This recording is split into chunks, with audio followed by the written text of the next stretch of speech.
এই জন্য আল্লাহর হাবিব সাল্লাল্লাহু আলাইহি সাল্লামকে সাহাবায়ে কেরাম প্রশ্ন করছিলেন, ইয়া রাসূলুল্লাহ, অর্থ আছে, শারীরিক ফিটনেসও আছে, রাষ্ট্রীয় কোনো বাধা নাই, তারপরেও কেন গো আপনার উম্মত কিছু কিছু উম্মত হজ করতে পারে না, তার কারণ কি? আল্লাহর হাবিব সাল্লাল্লাহু আলাইহি সাল্লাম বলেছেন, তার কারণ হলো আল্লাহ তাআলা হযরত ইব্রাহিম আলাইহিস সালামকে দিয়ে বাইতুল্লাহ নির্মাণ করাইলেন। কি করাইলেন? হযরত ইব্রাহিম আলাইহিস সালাম যখন বাইতুল্লাহ নির্মাণ করলেন, নিজে ছিলেন মিস্ত্রি, ইঞ্জিনিয়ার ছিলেন জিবরাইল। ইঞ্জিনিয়ারকে, এটা বিল্ডিং এর একটা আলাদা ইঞ্জিনিয়ার আছে না? ইঞ্জিনিয়ার কিন্তু সেনা টেনা কোদাল টোদাল হাতে লয় না, হ্যাঁ, খালি কাগজটা দেখে দেখে এই বরাবর একটা ফিলার হবে, এই বরাবর হবে, এইদিকে গাঁথনিটা একটু 10 ইঞ্চি হবে, এদিকে 5 ইঞ্চি হবে, খালি দেখায় দেয়। কাজ করে কেডা? মিস্ত্রি। কাজ করে কেডা? মিস্ত্রি। আল্লাহু আকবার। জিবরাইল আলাইহিস সালাম ছিলেন ইঞ্জিনিয়ার, বাইতুল্লাহ নির্মাতা। সুবহানাল্লাহ। হযরতে ইব্রাহিম আলাইহিস সালাম ছিলেন কি? মিস্ত্রি। হযরতে ইসমাঈল আলাইহিস সালাম ছিলেন জুগাইল্লা। সুবহানাল্লাহ। ইব্রাহিম আলাইহিস সালাম মিস্ত্রি, গাঁথে, আর মশলা বানায় দেয় ইসমাঈল আলাইহিস সালাম। পয়গম্বর বাপে ভূতে বাইতুল্লাহ বানায়। জোরে কোন সুবহানাল্লাহ। হযরতে জিবরাইল আলাইহিস সালাম হলেন ইঞ্জিনিয়ার, ভেঙ্গে ফেলেছিল বাইতুল্লাহ, ভেঙ্গে চুরমার হয়ে গিয়েছিল। হযরত নূহ আলাইহিস সালামের তুফানে জলোচ্ছ্বাসে বাইতুল্লাহ মাটির সাথে মিশে গিয়েছিল। এই জন্য ইঞ্জিনিয়ার আইসা উত্তরের ফিলারটা এই জায়গায় ছিল। সুবহানাল্লাহ। ফিলারটার কথা মনে আছে না? ইব্রাহিমকে আমি তো জানি না, জিব্রাইল বলে দেন। জিব্রাইল এই জায়গায় এনে জানেন উত্তরের ফিলারটা এটা, আর ওই যে হাজারে আসওয়াদ থাকবে ওই কোনাটার মধ্যে এখানে ছিল, এখানে বসান। জিব্রাইল আলাইহিস সালাম ইঞ্জিনিয়ার এসে এসে ফিলারগুলো বাতায় দিয়েছেন, আর সেই মোতাবেক ফিলার তিনি গাঁথনি করেছেন, ফিলার বসাইছেন। কোথায় হবে জমজমের আল্লাহু আকবার ফোয়ারা, এটা বলছেন, এখানে জমজমের ফোয়ারা এনে খুদেন, এখানে বের হবে। সুবহানাল্লাহ। এখানে হাজর আসওয়াদ ওই কোনায় বসাইতে হবে, এখানে হবে মাকামে ইব্রাহিম। আল্লাহু আকবার। এইভাবে বিভিন্ন ধরনের সিনারিগুলো আল্লাহ রাব্বুল আলামিনের পক্ষ থেকে কুদরতি ইশারা এগুলো হয়েছে। হযরত ইব্রাহিম আলাইহিস সালাম বাইতুল্লাহ বানাইলেন, তার সঙ্গে যুগাইল্লা ছিলেন হযরত ইসমাঈল আলাইহিস সালাম। জনশূন্য এলাকা, মানুষের কোনো কিছু নাই, মানুষের কোনো বসবাসই নাই মক্কায়। এটা কাক পাকালি পর্যন্ত উড়ে না, মানুষ যেখানে বসবাস করে না সেখানে কোনো পাক পাকালেও যায় না। কথা কোন ঠিক কিনা? এমন নীরব নিথর মরুভূমি, সেই প্রান্তে বাইতুল্লাহ বানাইছে ইব্রাহিম আলাইহিস সালামকে আল্লাহ। আমার দিয়ে কষ্ট করে আজ বানাইলেন বাইতুল্লাহ, কে আসবে এই ঘর জিয়ারত করতে? আল্লাহ রাব্বুল আলামিন ডাক দেখ, ইব্রাহিম ওই জাবালে আবি কুবাইসে ওঠো। বাইতুল্লাহর পাশে একটা বড় পাহাড় আছে, বাদশাহ ফাহাদের বাড়ি, এটার মধ্যে নবীজির জন্মের বাড়ির সামনে, এটাকে জাবালে আবি কুবাইস বলা, অনেক বড় পাহাড়। আল্লাহ বলেন, জিব্রাইল আপনি, আল্লাহ রাব্বুল আলামিন বলে, ইব্রাহিম আপনি জাবালে আবি কুবাইসে ওঠেন। আবি কুবাইস পাহাড়টা তখন আরো অনেক উঁচা ছিল, কাইটা শুরু করছে, এখানে বড় বিল্ডিং বানাইছে বাদশাহ ফাহাদ ইবনে আব্দুল আজিজ। বাইতুল্লাহর ইমামদের জন্য কোয়ার্টার দিছে এখানে। বাইতুল্লাহর ইমামরা লিফটে উঠে এখানে কোয়ার্টার, বাইতুল্লাহর প্রায় 13 জন ইমাম, ওনাদের জন্য কোয়ার্টার দিছে এই পাহাড়ের উপরে। বাদশাহ ফাহাদের জন্য একটা করিডোর রাখছে, ওখানে উনি আসলে বসেন। এ তো মারাই গেছে, ওখানে রাজা বাদশারা হজ মৌসুমে এখানে এসে একটু বসে। আর বাকি বাইতুল্লাহর ইমামদের জন্য কোয়ার্টার, যা বলে আবি কুবাইসের উপরে। সুবহানাল্লাহ। আবি কুবাইস ওই পাহাড়, যে পাহাড়ের উপরে আল্লাহর হাবিবের শাহাদতের আঙ্গুলের ইশারায় চাঁদ 2 টুকরা হয়ে একটা টুকরা এই পাহাড়ে পড়েছিল।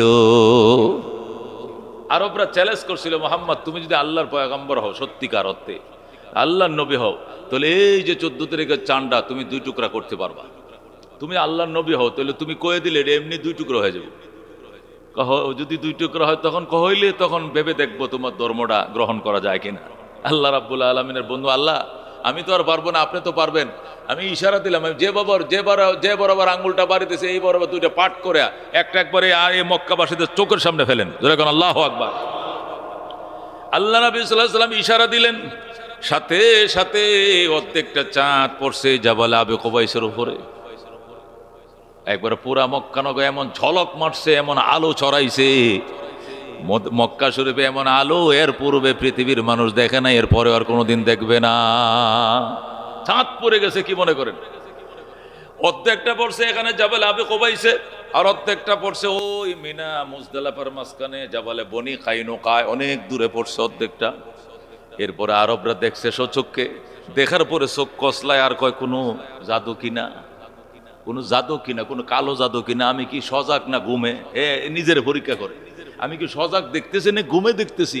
এই চোখটির মধ্যে কোনো ধুলা বললো কিনা দেখি, পরিষ্কার ঘরে দেখে যে না সব ঠিকঠাক আছে।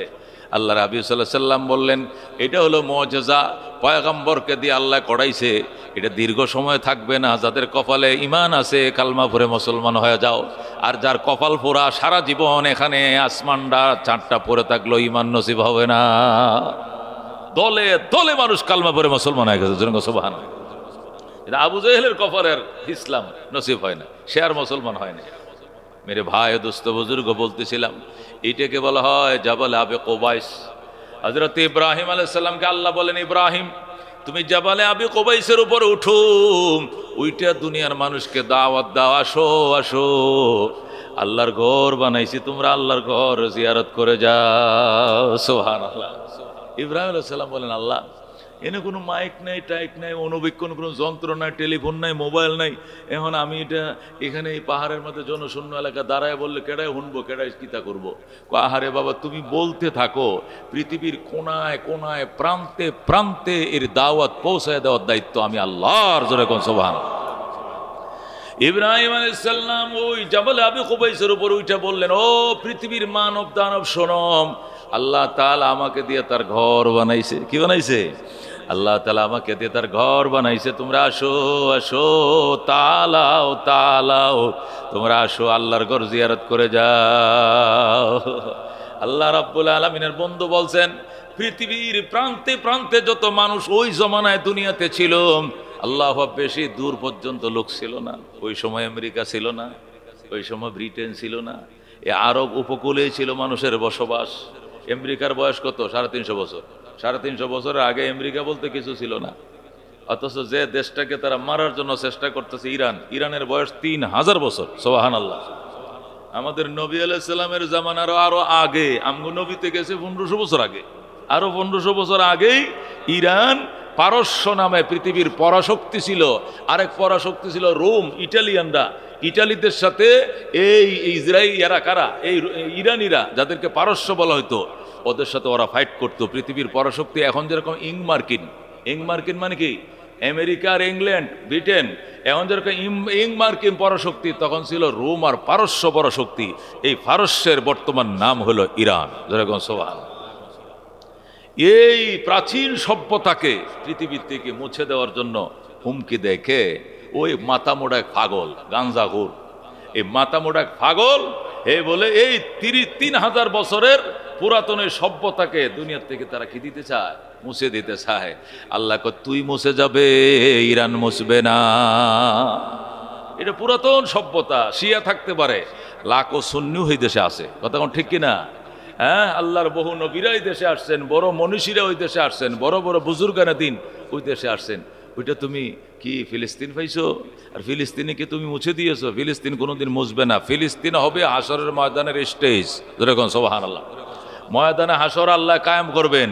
আল্লাহ বলেন, ইয়াউমা তুবাদদালুল আরদু গায়রাল আরদে ওয়াস সামাওয়াতু ওয়া বারাজু লিল্লাহিল ওয়াহিদিল কাহ্হার। সুবহানাল্লাহ। আল্লাহ বলেন, পৃথিবীর এই মাটির এই উর্বরতাকে আমি পরিবর্তন করে অন্য মাটি দিয়া, তামা দিয়া জমিনকে পরিবর্তন করব। করার পরে পৃথিবীর সকল মানুষ কাতারবন্দি হয়ে দাঁড়াবে। সেখানে আমি জিজ্ঞাসা করব, লিমানিল মুলকুল ইয়াউম, বলো রাজত্ব কার? এক বাক্যে জবাব আসবে, লিল্লাহিল ওয়াহিদিল কাহ্হার। বলেন আল্লাহু আকবার। বলো ক্ষমতা কার? লিমানিল মুলকুল ইয়াউম, বলো আজকের ক্ষমতা কার? দুনিয়াতে বহু ক্ষমতা দেখাইছো, মাথা মুডা ট্রাম আর ড্রাম, ও টেরাম আর ডেরাম, কেউ বলো ক্ষমতা কার? এক বাক্যে সবাই বলবে, লিল্লাহিল ওয়াহিদিল কাহ্হার, ওই আল্লাহর জন্য ক্ষমতা, যিনি একক, যিনি পরাক্রান্ত। জোরে কোন সুবহানাল্লাহ। যার মোকাবেলা করার ক্ষমতা কারো নাই। মেরে ভাই দোস্ত বুজুর্গ বলতেছিলাম, আল্লাহ রাব্বুল আলামিন বলেছেন, ইব্রাহিম তুমি দাওয়াত দাও, পৃথিবীর কোনায় কোনায় দাওয়াত পৌঁছিয়ে দেওয়ার দায়িত্ব আমি আল্লাহর। আল্লাহর হাবিব বলেন, আব্বা জান, জাতির পিতা হযরত ইব্রাহিম আমার বাবা জান, জাতির পিতা যেদিন বলেছিলেন, আসো আসো দুনিয়ার মানুষ আসো, হেঁটে আসো, সফর হয়ে আসো, নদী পথে আসো, বিমান পথে আসো, যে যে পথ থেকে আসা সম্ভব তোমরা আসো, মিন কুল্লি ফাজ্জিন আমিক, সমস্ত দূর দূরান্তর পথ থেকে যে যেভাবে আসা তোমরা আসো। নবী বলেন ওই দিন পৃথিবীর মানুষ তো দাওয়াত পাইছে, রুহের জগতে যে সমস্ত আত্মাগুলো সিরিয়ালে আছে দুনিয়াতে আসার জন্য, এই প্রত্যেকটা রুহের কানে কানে পর্যন্ত আল্লাহ আওয়াজ পৌঁছায় দিছে। আর ওই আওয়াজ পৌঁছার সাথে সাথেই প্রত্যেকটা মানুষ ওই আওয়াজ ইব্রাহিমের দাওয়াত পাওয়ার সাথে সাথেই ওই আত্মাগুলোর জন্য আল্লাহ বলছেন কিছু বলো আমার ইব্রাহিমের দাওয়াত পায় কিছু বলবানি। তখন কিছু কিছু আত্মা বলছিল লব্বাইক আল্লাহুম্মা লব্বাইক লব্বাইক লা শারীকা লাক লব্বাইক।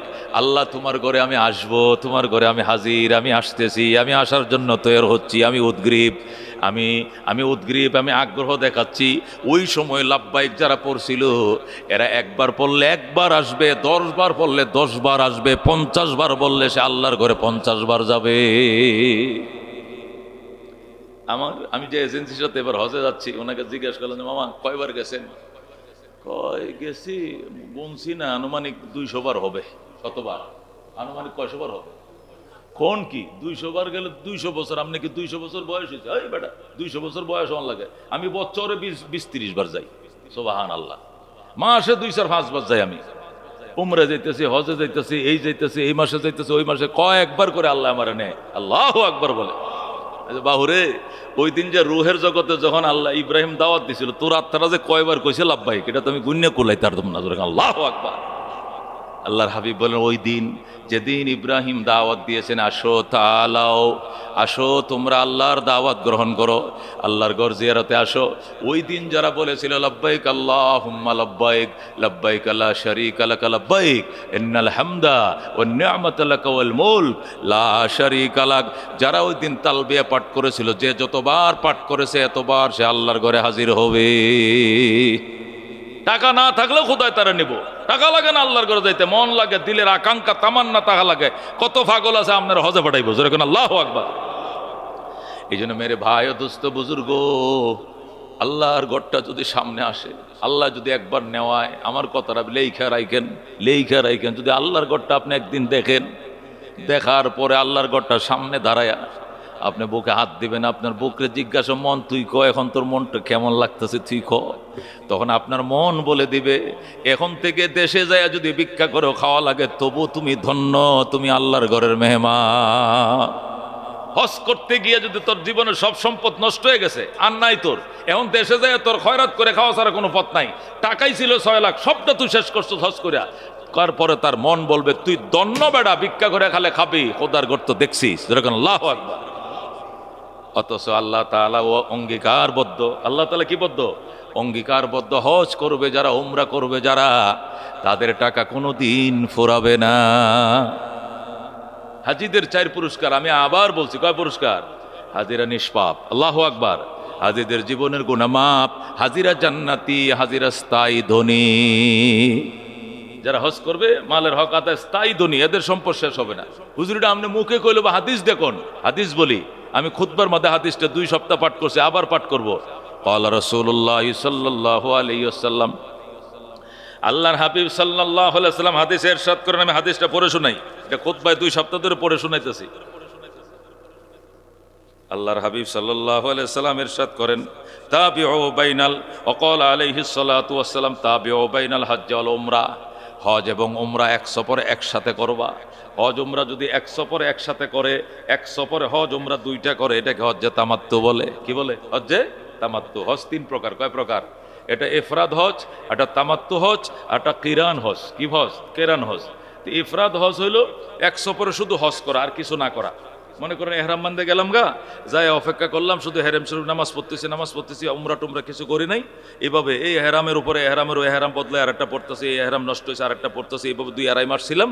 এরপর হজ শুরু হয়েছে, হজটা করে চলে আসলাম, তাকে কুরবানি দিতে হবে না, এটাকে ইফরাদ হজ বলা হয়। শুধু নিরেট হজটা শুধু হলো।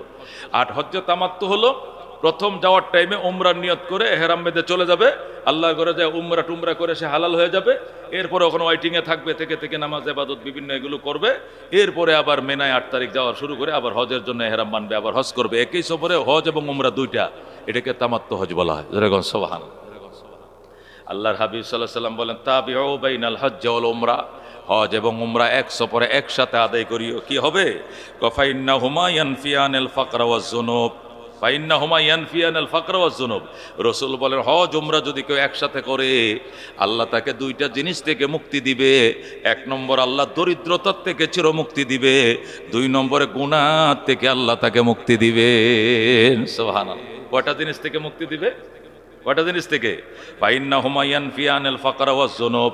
আল্লাহর হাবিব সাল্লাল্লাহু আলাইহি সাল্লাম ইরশাদ করেন হজ উমরা একসাথে আদায় করিও, এতে দুইটা জিনিস পাইবা। এক নম্বরে আল্লাহ তোমাকে দরিদ্রতার থেকে মুক্তি দিবে, দুই নম্বরে গুনাহ থেকে মুক্তি দিবে। আল্লাহ তোমাকে কোনো দিন আর গরিব বানাবে না। সুবহানাল্লাহ। আল্লাহ তোমাকে দুই ঋণ শোধ করার তৌফিক দিবে। একটা হলো দুনিয়ার দেনা, আর একটা হলো পরকালের গুনাহ। ঋণ কয় প্রকার? দুই প্রকার। দুনিয়ার ঋণকে বলা হয় দেনা, আর পরকালের ঋণকে বলা হয় গুনাহ। কোন ঋণ কয় প্রকার? দুই প্রকার। দুনিয়ার ঋণ রে কি কয়? দেনা। দেনা কয় না? দেনাদারের জ্বালায় আর বাঁচি না। দেনা মানে কি? পাওনাদার আপনার কাছে পায় আর কি। দুনিয়ার ঋণকে বলা হয় দেনা, আর পরকালের ঋণকে বলা হয় গুনাহ। রাসূল বলেন হজ উমরা একসাথে করিও, দেনাও মুক্ত হইবা, গুনাহও মুক্ত হইবা। সুবহানাল্লাহ। আল্লাহ তোমাকে দেনাদার রাখবেন, আল্লাহ তোমাকে সচ্ছলতা দিবে। তোমার সম্পদ যেটা তুমি কষ্ট করে কামাইছো, পুলা মানে জোয়া খেললিয়া এই সম্পদ উড়াবে না, গাঁজা খায় উড়াবে না। এই ফ্যামিলির মধ্যে এই প্রজন্মের পর প্রজন্ম এই বংশের মধ্যে সম্পদ টেকসই হবে, যেরকম সুবহান। এই জন্য মেরে ভাই ও দোস্ত বুজুর্গ যারা এবছর যাচ্ছে আল্লাহ যেন কবুল করে, যেরকম আমিন। আর আগামী বছরের জন্য, পরবর্তী বছরের জন্য আল্লাহ তাআলা সকলকে যেন খোদার ঘর জিয়ারত, আল্লাহর হাবিবের রওজা জিয়ারতের জন্য আল্লাহ আমাদেরকে মানসিকভাবে কি করে প্রস্তুত করে, যেরকম আমিন। রাজি আছেন না ইনশাআল্লাহ? আল্লাহর হাবিব সাল্লাল্লাহু আলাইহি সাল্লাম ইরশাদ করেন বাইতুল্লাহ যদি জিয়ারতে আসো, খোদার ঘর যদি জিয়ারতে আইসো, তাহলে আমার রওজাটাও তুমি জিয়ারত করে যাইও। খোদার ঘর জিয়ারত করলা, আমাকে জিয়ারত করলা না, তুমি আমাকে কষ্ট দিলা। রাসূল বলেন মান যারা বাইতুল্লাহ, যে ব্যক্তি আল্লাহর ঘর জিয়ারত করলো, ওয়ালাম ইয়াজুরনি, আমার রওজা জিয়ারত করলো না, ফাকাদ জাফানি, সে আমাকে কষ্ট দিল। আল্লাহু আকবার। আমার উম্মত বাংলাদেশ থেকে আইসা মক্কা পর্যন্ত আসছিল, মিনা মুজদালিফা আরাবাও শুনছি এরা ঘুরছে, কিন্তু আমার রওজা একটু সালাম দিতে আসলো না। ফাকাত জানাফানি, আমি পয়গম্বরকে সে কষ্ট দিল, আমি অনেক কষ্ট পাইলাম। এই জন্য হজওয়ালা, উমরাওয়ালা, হজের এজেন্সিওয়ালারা, উমরার এজেন্সিওয়ালারা, মোয়াল্লেমরা, সৌদি মোয়াল্লেম, বাংলাদেশ মোয়াল্লেম সবাই চেষ্টা করে মদিনার একটা সূচি রাইখা দেয়। হজের মধ্যে একটা সূচি দিয়ে রাখে, অন্তত যদি আপনি 42 দিন থাকেন হজের সফরে, 8-9 দিন আপনাকে মদিনার জন্য একটা সিরিয়াল দিয়ে রাখবে যে আপনি 8-9 দিন মক্কায় থাকেন, মদিনায় থাকেন, আর বাকিটা মক্কায় থাকেন। সুবহানাল্লাহ। আর যদি উমরার জন্য যায় 14 দিনের জন্য, অন্তত 8 দিন মক্কা থাকলে 4 দিন 3 দিন হলেও মদিনা থাকার সুযোগ দে। সুবহানাল্লাহ। আল্লাহর হাবিব বলেন আমার মসজিদে নববীতে কেউ যদি এসে 40 ওয়াক্ত নামাজ তাকবীরুল্লাহর সাথে আদায় করে, আমি রাসূলের শাফাআত তার জন্য ওয়াজিব, তার জিন্দেগীর গুনাহ মাফ। এই জন্য হাজিরা যেন 40 ওয়াক্ত নামাজ মদিনার রওজার মসজিদে, আল্লাহর হাবিবের মসজিদ নববীতে আদায় করতে পারে। এই জন্য 8 দিন দিয়ে রাখে। ফাঁসাটা কত? 40 ওয়াক্ত, 8.5 দিন দিয়ে রাখে। কোনো এজেন্সি ওরা 9 দিন দিয়ে রাখে। যা 5 ওয়াক্ত বেশি দিয়ে রাখলাম, যদি কোনো একটা সুইটটা যায় যাতে 40-এর এটা গণাটায় যাতে ত্রুটি না হয়, এই জন্য একদিন 9 দিন দিয়ে রাখে। আমাদেরকে এই বছর 9 দিন দিয়ে রাখছে মদিনার জন্য। সুবহানাল্লাহ। আল্লাহর হাবিব সাল্লাল্লাহু আলাইহি সাল্লাম ইরশাদ করেন আমার রওজার কিনারে এসে যদি উম্মত আমারে সালাম দেয়, আমি নিজ কানে শুনি। আমার উম্মত যদি রওজার কিনারে এসে আমারে সালাম দেয়, সামিতু বিউজনাইয়া, আমি আমার কানে শুনি এবং বলি ওয়া আলাইকুমুস সালাম ইয়া উম্মতি, ও গো উম্মত তুমি সালাম রিপ্লাই করো, তোমাকেও নবী সালাম দিলাম। যারা আল্লাহু আকবার। আল্লাহ নবী নিজের কানে উম্মতের সালাম গ্রহণ করেন এবং নিজের পক্ষ থেকে ওয়া আলাইকুমুস সালাম ইয়া উম্মতি বলে সালামের জবাব দেন। আল্লাহু আকবার। এই জন্য মুহাদ্দিসিনে কেরাম বলেন মদিনায় হায়াতুন নবী, জিন্দা নবী মদিনায় শুয়ে রয়েছে। আল আম্বিয়াউ আহিয়াউন ইনদা ফি কুবুরিহিম, এটা রাসূলের হাদিস। আমি একা নই, আল আম্বিয়া, পৃথিবীতে যত নবী এসেছিলেন সমস্ত নবীরাই আহিয়াউন, ওনারা জীবিত, ফি কুবুরিহিম, তাদের কবরে। যেরকম সুবহানাল্লাহ। সমস্ত নবীরা তাদের কবরে জীবিত, তারা ইন্তেকাল করছেন। ইন্তেকাল অর্থ কি? ট্রান্সফার হওয়া, জায়গা পরিবর্তন করা। তারা মাটির উপরে ছিলেন, এখন মাটির নিচে গেছেন, তারা রওজা মুবারকে আছেন। এই জন্য সালাম দিলে উম্মতের সালাম নবী গ্রহণ করেন। সুবহানাল্লাহ। যাইতে মন চায় না? মন চায়নি? साहिल से लगा दे मुझे इश्क़ों का सफीना, आँखों से दिखा दे मुझे मक्का ও মদিনা। আল্লাহর ওলিরা কান্দে, আল্লাহ ও আল্লাহ মদিনার ঘাটে আমার নৌকাটা লাগায় দাও, নিজ চোখে মদিনা দেখার ভাগ্য খুলে দাও। সুবহানাল্লাহ। এই জন্য মেরে ভাই ও দোস্ত বুজুর্গ, শুরু হবে 18 তারিখ থেকে ফ্লাইট। এই সময়ে কথাগুলো বলার উদ্দেশ্য হলো এই, যারা যাচ্ছে আল্লাহ তাদেরকে কবুল করুক, যারা এখনো যাওয়ার নিয়ত করতে পারে নাই, অনেকে নিয়ত করে না এই জন্য যে চাকরির বয়স আছে 2 বছর, আরেক বছর আছে, এটা শেষ করি, কইরা মাইয়াটা বিয়ে দিয়া ছেলেটার জন্য ওটা সে চাকরির ব্যবস্থা করে এরপরে যাই, এইভাবে দেরি করা ঠিক না। আপনি আয়েশা মেয়ে বিয়ে দিবেন, আয়েশা ছেলেকে বিয়ে করাবেন, আপনার যে এখন কয় যে আসলে 2 বছর ধরেই ছেলে খুঁজতেছি, মেয়ে তাল মতো পাইতেছি না, আল্লাহর ঘরে যায় একবার বলে আসেন, আসার পরে দেখবেন যে 10টা কর্মী আছে আপনার মেয়ের জন্য, একটা স্যার একটা সুন্দর, যেরকম আল্লাহু আকবার। এটা জায়গা মতো না, উপযুক্ত জায়গা করতে হবে। আল্লাহ আমার ছেলের জন্য উপযুক্ত মেয়ে মিলাও, মেয়ের জন্য উপযুক্ত ছেলে মিলাও, দুনিয়ার ঋণ তুমি মাফ করে দাও, পরকালের ঋণও তুমি শোধ করার তৌফিক দাও, যেরকম আমিন। আল্লাহ কইটা আমার কাছে আয়া কবি না কয়ে তুই বাংলাদেশে তুই কস মেয়ে বিয়ে দেই, ছেলে বিয়ে দেই, এই করি ওই করি, রিটায়ার্ডের পরে হজে যাবি, তুই জীবনে কপালে নসিব হবে না। এই জন্য এগুলো করতে নাই। যখন ফরজ অফিস থেকে ছুটি নিয়ে নেবেন, আমার 30 দিন 35 দিনের ছুটি দেন, আমি হজ করে লাই, আপনি রিটায়ার্ড করলে আমার হজ দিবেন, হে রিটায়ার্ড পর্যন্ত দেওয়ার আগে যদি আল্লাহ আমার রিটায়ার্ড বানাইলে পরে আমি হজে কেমনে যাবো? কবরের যদি সিরিয়াল আইসা যায় পরে আমার হজে কেমনে যাবো? এই জন্য চেষ্টা করা আগে বাগেই, চালাক যারা ওরা ফাঁকে ফোঁকে মেরে দেয়, কথা কোন ঠিক কিনা? ব্যবসা থয়ে উড়াল দেয়, আল্লাহ চাকরি তো উড়াল দেয়, এমন কোনো নিমক হারাম নাই। হজ করতে গেছে তার চাকরিটা খায়া দিছে, এরকম নিমক হারাম হইতে পারে না। মুসলমান তোরের কত কোনো হিন্দু করবে না, কথা ঠিক না? বরং বলো বাবা যা তোরে ছুটি দিলাম, অন্যরা ছুটি দেই বিনা বেতনে, তোর বেতনও দিব, তুই যাই খালি হে আল্লাহর ঘরে যা, আমার একটা দোয়া করিস, সুবহানাল্লাহ। আমি হজ থেকে আইলে আমার বিল্ডিং এর মধ্যে 2-4টা হিন্দু থাকে, হেডি বুতুল লয়ে দাঁড়ায় থাকে, কি দাদা কি লেগে আইসো? হুজুর আপনি ফাঁক জায়গাতে আইসেন না? কি জায়গাতে আইসি আমি? ফাঁক জায়গাতে আইসেন না? তো ওই যে ফাঁক জায়গাতে পানি আনছেন না, একটু পানি দিয়েন। তোরা পানি দিয়ে করতে এই হিন্দু কই না, ফাঁক জায়গার পানি ভালো, আমার বাচ্চাটা খাওয়ামো। ফাঁক জায়গাতে আইসি কিনা জিগায়, আবার একটু পানি দিবেন, ওই পানি দিয়ে এবার বোতলে জমজমের পানির কথা বলে আর কি। তোরা তো আর কাবা শরীফ মক্কা শরীফ এগুলো বুঝে না, কি বুঝে? ফাঁক জায়গা, কি জায়গা? আপনি ফাঁক জায়গাতে আইসেন না, একটু পানি দিবেন আমাকে, কি লেগে? আমার বাচ্চাদেরকে খাওয়াইতাম। প্রত্যেকটা হিন্দু, মুসলমান চায় না কোনোদিন, কিন্তু হিন্দুরই চায়। তো আমি ওই পানি দেই, খেজুরও দিই, খা খা, যদি আল্লাহ ইমান নসিব করে, যেরকম সুবহানাল্লাহ। মেরে ভাই দোস্ত বুঝলি, এই জন্য এই পাক জায়গা যাওয়ার জন্য, যেখানে না পাক গেলেও আল্লাহ পাক বানায়, যেখানে ফাসেক গেলে আল্লাহ মুকাম্মল বানায়, নবীর দুশ্মন গেলে নবীর আশিক বানায়, যেরকম আল্লাহু আকবার। ওই জায়গায় যাবে না, এটা মুসলমান হইতে পারে না। গরিব ওই জন্য কান্নাকাটি করার দরকার, কতক্ষণ ঠিক কিনা? হযরতে খাজা মঈনুদ্দিন চিশতি अजमेरी कंदो मैं जिंदगी में एक बार मदीना जाओ, मैं जिंदगी में एक बार मदीना जाओ, मदीना जाओ कभी लौट ना आओ, मैं जिंदगी में एक बार मदीना जाओ। सुभान अल्लाह। এখন চলছে হজের মাস। কি এর মাস চলছে? আল্লাহ তাআলা হজের জন্য কিছু মাস নির্ধারিত করেছেন। আল্লাহ বলেন আল হাজ্জু আশহুরুম মালুমাত, আল হাজ্জু আশহুরুম মালুমাত, হজের জন্য নির্ধারিত মাসসমূহ রয়েছে। হজের জন্য নির্ধারিত মাসসমূহ রয়েছে, এতটুকু কোরআনে বলছে, কিন্তু নির্ধারিত মাস বলতে কোনগুলো আর উল্লেখ করা হয় নাই। রাসূল বলেন শাওয়ালুন ওয়া যুলকাদাতে ওয়া যুলহাজ্জা। আল হাজ্জু আশহুরুম মালুমাত, হজের জন্য নির্ধারিত কিছু মাসসমূহ রয়েছে। এই মাসগুলোতে হজের জন্য এহরাম বেঁধে দেশ থেকে মিকাত পার হয়ে হেরেমের ভিতরে ঢুকলে সে হজ করতে পারবে। এই মাসগুলো কি? রাসূল বলেন শাওয়ালুন ওয়া যুলকাদাতে ওয়া যুলহাজ্জা। এই মাস হলো 3টি। কয়টি? একটির নাম হলো শাওয়াল, আরেকটি মাসের নাম হলো জিলহজ, আরেকটি মাসের নাম হলো জিলকদ। শাওয়াল, জিলকদ, জিলহজ, কয় মাস? 3 মাস। শাওয়ালের 2/3 আমরা পার করে ফেলেছি, শাওয়ালের 2/3 আমরা পার করে ফেলেছি। সামনে আছে জিলকদ আর জিলহজ। এই 3 মাস হলো হজের মাস। এই শাওয়াল মাসের চাঁদ ওঠার পরে যদি কেউ এহরাম বেঁধে মক্কা শরীফ যায়, যায় এহরাম অবস্থায় সে থাকতে পারে।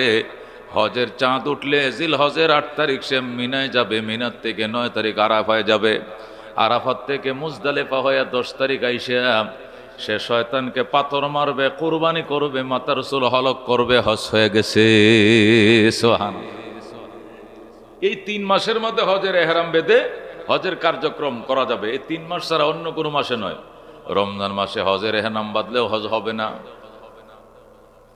শাবান মাসে হজের এহরাম বাঁধলে হজ হবে না, রজব মাসে হবে না, মহরম মাসে হবে না, সফর মাসে হবে না, হতে হবে শাওয়াল, জিলকদ, জিলহজ। এই 3টা মাসকে আল্লাহ রাব্বুল আলামিন হজের জন্য নির্ধারিত করেছেন। যেরকম সুবহানাল্লাহ। এই জন্য এই মাস থেকেই, এই শাওয়াল মাস থেকে হজের ফ্লাইট সরকার দেওয়া শুরু করছে। এই মাসের 18 তারিখ থেকে নিয়ে হজ ফ্লাইট শুরু হয়ে যাবে। এই মাসের আজকে হলো কয় তারিখ? 10 তারিখ। আর 8 দিন পরে হজের কার্যক্রম আমাদের রাষ্ট্রপ্রধানরা রাষ্ট্রীয়ভাবে ইসলামিক ফাউন্ডেশনের পক্ষ থেকে হজ কার্যক্রম তারা আনুষ্ঠানিকভাবে উদ্বোধন করবে। 18 তারিখ থেকে দুপুর 1:30 থেকে তারা ফ্লাইট পরিচালনা শুরু করবে। বাংলাদেশ বিমানে হাজি নেবে, সৌদি বিমানে হাজি নেবে, তার ক্যারিয়ারে অন্যান্য বিমানেও হাজি নেবে। হজের কার্যক্রম চলবে টানা 1.5-2 মাস পর্যন্ত তারা হজের কার্যক্রম চালাবে। যেরকম সুবহানাল্লাহ। আল্লাহ বলেন ওয়ালিল্লাহি আলান নাস, আমি আল্লাহকে খুশি করার জন্য মানুষের উপরে কর্তব্য, দায়িত্ব, ফরজ, অবধারিত, অপরিহার্য, গুরুত্বপূর্ণ দায়িত্ব। আমি আল্লাহকে খুশি করার জন্য, অন্য কোনো কাজের জন্য নয়। নেতা বলবে, নেত্রী বলবে, নির্বাচনে ভোট বেশি পাওয়া যাবে, আলহাজ বলা যাবে, এই জন্য নয়। বরং আমি আল্লাহকে খুশি করার জন্য মানুষের উপরে হজ করা ফরজ। ওই মানুষটা কেমন হতে হবে? কমানিস্তাতা ইলাইহি সাবিলা, যে মানুষ হজের ব্যয়ভার বহন করার সক্ষমতা রাখে। সুবহানাল্লাহ। যে হজের ব্যয়ভার বহন করার সক্ষমতা রাখে, তারপরে হজ ফরজ। এখন হজ ফরজ হওয়ার পরেও যদি কেউ হজ না করে কি হবে? রসুল বলেন মাল্লাম ইয়ামনাহু মিনাল হজ্জে হাজাতুন যাহিরাতুন আও সুলতানুন জাইরুন আও মারাজুন হাবিসুন ফামাতা ওয়ালাম ইয়াহুজ্জা ফালিয়ামুত ইনশা ইহুদিয়া ওয়া ইনশা নাসরানিয়া। মুসলিম শরীফের হাদিস, তিরমিজি শরীফের হাদিস, সহিহ হাদিস। আল্লাহর হাবিব বলেন আল্লাহর হাবিব সাল্লাল্লাহু আলাইহি ওয়াসাল্লাম ইরশাদ করেন মাল্লাম ইয়ামনাহু মিনাল হজ্জে, যে ব্যক্তিকে হজ থেকে বাধা দেয় নাই, হাজাতুন যাহিরাতুন, বাহ্যিক কোনো প্রয়োজনে বাধা দেয় নাই। বাহ্যিক প্রয়োজন মানে তার ফ্যামিলির ক্রাইসিস মিটাইতে পারে না, তার ঘরে ভাত নাই, কাপড় নাই, হজ করবে কি দিয়ে, এমন পরিস্থিতি নয়, মানে সে সচ্ছল। মাল্লাম ইয়ামনাহু মিনাল হজ্জে, যে ব্যক্তিকে বাধা দেয় নাই হজ করার থেকে, হাজাতুন যাহির, বাহ্যিক প্রয়োজন। বাহ্যিক প্রয়োজনে যাকে হজ করতে বাধা দেয় নাই, বাহ্যিক প্রয়োজন মানে ফ্যামিলি সামাল দিতে পারে না, বাসা ভাড়া দিতে পারে না, ঋণ শোধ করতে পারে না, হজ করবে কি দিয়া, এমন নয়। ক্রাইসিস নাই তার ফ্যামিলিতে, সচ্ছল ফ্যামিলি। আও সুলতানুন জাহিরুন, সচ্ছল ফ্যামিলি হওয়ার পরেও যদি তার নামে কোনো রাষ্ট্রদ্রোহী মামলা থাকে, তাকে দেশের বাহিরে যেতে ভিসা দেয় না, এমন কোনো বাধাও নাই। তাকে ভিসাও দিবে সরকার হজ করতে গেলে, রাষ্ট্রদ্রোহী কোনো মামলা তার নাই, দেশের বাহিরে যাইতে রাষ্ট্রীয়ভাবে তার কোনো বাধাও নাই। আও মারাজুন হাবেসুন, অথবা এমন কোনো রোগে আক্রান্ত হয় না যে রোগ তাকে আবদ্ধ করে রেখেছে, হসপিটালে শোয়ায় রাখছে। এই রোগ নিয়ে হজে যাওয়া সম্ভব নয়, এই রোগ নিয়ে তোয়াফ করা সম্ভব নয়, এই রোগ নিয়ে বিমানে ওঠা সম্ভব নয়, এই রোগ নিয়ে বিদেশে 40 দিন 42 দিন থাকা অবস্থান করা সম্ভব নয়, এমন কোনো অসুস্থও নয়। অর্থাৎ সে শারীরিকভাবে তার ফিটনেস আছে, অর্থনৈতিক ফিটনেসও তার আছে, রাষ্ট্রীয়ভাবে তার বিরুদ্ধে কোনো মামলাও নাই, দেশের বাইরে যাইতে কোনো বাধাও নাই। এরপরেও যদি কোনো সচ্ছল মানুষ হজ না করে, নবী বলেন ফালিয়ামুত, সে মারা যাক। ইনশা ইহুদিয়া, চাইলে সে ইহুদি হয়ে মরক, আও নাসরানিয়া, অথবা সে খ্রিস্টান হয়ে মরক, এতে আমি নবী কোনো কিছু জানি না। যেরকম নাউজুবিল্লাহ, নবী তার উম্মতকে অভিশাপ দিয়েছেন, তুই ইহুদি হয়ে মর, তুই খ্রিস্টান হয়ে মর, এই ব্যাপারে আমার কিছু জানা নেই, আমি তোর কোনো দায়বান, আমি তোর কোনো লাইব্রেরি, আমি পয়গাম্বর নেব না। মর ইহুদি হইয়া, মর নাসারা হইয়া। বাপ মা যেরকম রাগ করলে কি করে, মর, স্কুলে যাবি না, লেখাপড়া করবি না, মরগা, গাড়ির তলে ফেরে মর, ফাঁসি খাইয়া মর, আমি তোর ব্যাপারে কিছু জানি না। আল্লাহর হাবিব সাল্লাল্লাহু আলাইহি ওয়াসাল্লাম এরকমই বলেছেন। বাহ্যিক তোমার কোনো বাধা নাই, রাষ্ট্রীয় কোনো বাধাও নাই, শারীরিক ফিটনেস তোমার ঠিক আছে, তুমি হজের ব্যয়ভার বহন করার সক্ষমতা তোমার আছে, হাসতে হাসতে হজ করতে যাও, আল্লাহর মেহমান হয়ে যাও, আল্লাহ রাব্বুল আলামিন নিজে তোমাদেরকে রিসিপশন করবে। আমি তো সবসময় বলি, মন্ত্রী মহোদয়ের মেয়ের বিয়ের একটা কার্ড পাইছিলাম দাওয়াতে, হাইরে খুশি। মির্জা আব্বাস সাহেব তার ছেলের বিয়ে আমার দাওয়াত দিয়েছে, খুশিতে আমি আসমান ধরছি। মেয়র সাহেবের ছেলের বিয়া, এমপি সাহেবের আল্লাহু আকবার বউ ভাতে, অথবা গ্রামের জমিদার, শিকদার, তালুকদার, খান, ফাঠান, জমাদ্দার, মিয়াজি, বড় বড় উচ্চ ফ্যামিলির লোকজন, তাদের কোনো আয় অনুষ্ঠানে দাওয়াত দিলে কি খুশি, আমি অমুকের অতিথি হয়েছি আছি, এই কথাবার্তা সাবধানে কবে বেটা, মেয়রের দাওয়াতে যাইতেছে, আমার চিনস কলাল্লারান মারে। আল্লাহ রাব্বুল আলামিন কো বহু বড় মানুষের দাওয়াতি মেহমান হইছো, আমার মেহমান হতে পারো নাই। ইহরাম বেদে লাব্বাইক আল্লাহুম্মা লাব্বাইক, লাব্বাইক লা শারীকা লাক লাব্বাইক, ইন্নাল হামদা ওয়ান নি'মাতা লাকা ওয়াল মুলক লা শারীকা লাক বলে পাগল ছোট, আমি আল্লাহ নিজে তোমাকে রিসিভ করব, তুমি আমার মেহমান। আল্লাহর মেহমান, জয়ুফুল, আল্লাহু আকবার, জয়ুফুর রহমান। হাজিদেরকে বলা হয় আল উম্মারু ওয়াল হুজ্জাজু, ওয়াল হুজ্জাজু ওয়াল মুতামিরিনা, আরবরা লেখা রাখে ওয়াল হুজ্জাজু ওয়াল মুতামিরিনা জয়ুফুর রহমান। হাজিগণ, উমরাকারীগণ, হজকারীগণ, আপনারা আল্লাহর মেহমান। জোরে কোন সুবহানাল্লাহ। আহলান সাহলান তৈবান মারহাবা, তাকাব্বালাল্লাহু হজ্জাকুম হজ্জান মাবরুরান ওয়া সায়ান মাশকুরান ওয়া যামবান মাগফুরান। আল্লাহ আপনাদেরকে হজ্জে মাবরুর নসিব করুক, আল্লাহ আপনাদের গুনাহ মাফ করুক, আল্লাহ আপনাদের কদমে কদমে নেকি দিয়ে আমলনামা ভরে দেখ। এটি আরবরা দোয়া করে আমাদের জন্য। কি দোয়া! হাজিদেরকে ভাইয়া হাতটা টান দিয়ে হাতের তালার মধ্যে চুমু দেয়, এমনি হাতের তালা চুমু দেয়। মানে কাইলে এক বেড়া বাংলাদেশ থেকে গেছে, রুয়াকের থেকে, ইরিকের থেকে উঠা, এইটারে আরবের শেখরা হাতের তালা চুমু মারে কেন? আল্লাহর মেহমান। জোরে কোন সুবহান। আল্লাহ রাব্বুল আলামিন মৃত্যুর আগে একবার হলেও তার ঘর জিয়ারত করার তৌফিক দান করো। জোরকামি যারা একবার গিয়েছেন, আল্লাহ তুমি তাদেরকে বারবার যাওয়ার সুযোগ দাও, আল্লাহ বারবার যাও তৌফিক নসিব করো। আল্লাহ তোমার ঘরের প্রেম মহব্বত দিয়ে দিল ভরে যাও। আল্লাহ নামাজকে যেরকম গুরুত্ব দিয়ে আদায় করে ফরজ, রোজা যেরকম গুরুত্ব দিয়ে আদায় করে ফরজ, জাকাত যেরকম গুরুত্ব দিয়ে আদায় করে ফরজ, আল্লাহ হজ ওইটা ফরজ, এই গুরুত্ব আমাদের দিলের ভিতরে ঢুকায়া দাও। তৌফিক নাই মানুষের, তৌফিক দিয়া দাও। মন নাই মানুষের, মন মেলায়া দাও। আল্লাহ তোমার ঘরের মেহমান না বানায়া কবর দেশে নিও না। যেরকম আমিন। ওয়া আখিরু দাওয়ানা আনিল হামদুলিল্লাহি রাব্বিল আলামিন। যারা সুন্নত পড়েন 4 রাকাত সুন্নত পড়েন।